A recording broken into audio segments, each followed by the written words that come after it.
So I wanted to go over a quick video, or with a quick thing with you guys in a video. So this is Fusion 360. I'm getting ready to do some projects on my CNC machine.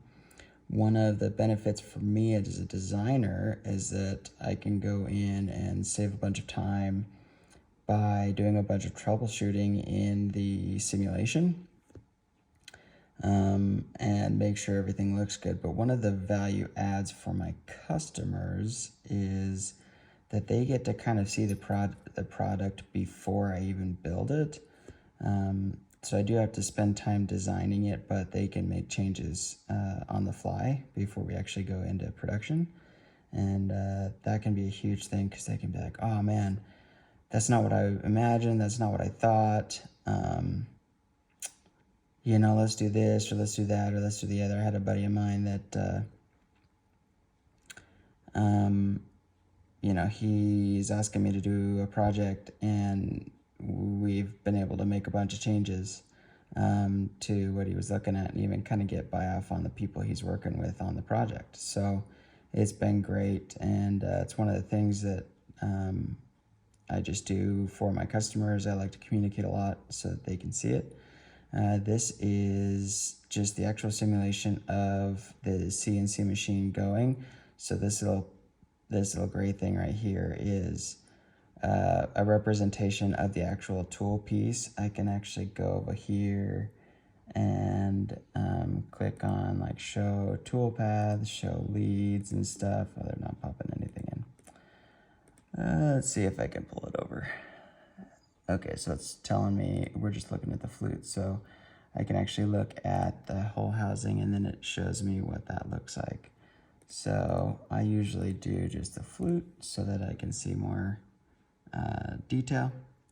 And then this is going to give me kind of a rundown of what's going to happen. So anything that's in green is actually cutting into the machine. So this like beige is like the stock material.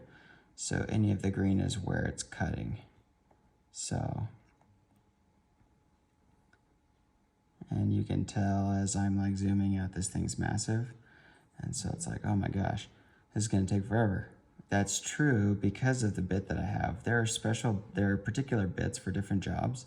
And so for something like this, if I had a bigger bit, then I could do a lot of this cutting and clearing a lot faster. And so as I go along, make money and be able to get more bits and things like that, I'll be able to move a lot faster in production, which will reduce cost for my customers. And it will also make things a little bit easier on myself. So it's kind of a win-win as we move along. So this goes really slow, so I'm going to speed it up. This is going to show me all of the cuts. So we're cutting all of this out, cutting all of this out.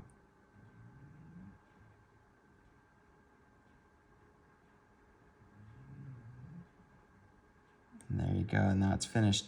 Now if there was a problem or something, the little, the flute, the tool would turn red. It would stop me, and then it would give me a bunch of information, and I could go in and make some tweaks and things like that before I actually go into production. So it's pretty awesome. It's a great tool. It's something that I try to use as a value add for customers. And yeah, just make things more efficient and make some tweaks and things. So it's pretty awesome. I love working on it. And yeah, I can kind of, that's zooming in, but I can also move it around and stuff like that. So anyway, perks of buying things that are custom and not necessarily mass produced.